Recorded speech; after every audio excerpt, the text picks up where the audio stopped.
with just a single screw.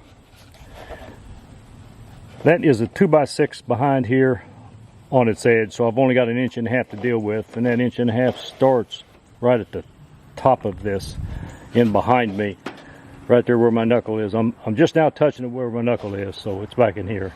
But just a single screw, it's very strong. Has got that gutter parallel. Not bad.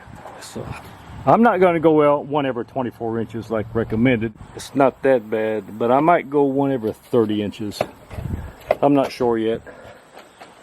To be determined. But they're going to be very functional. We'll take a shot at the end of it.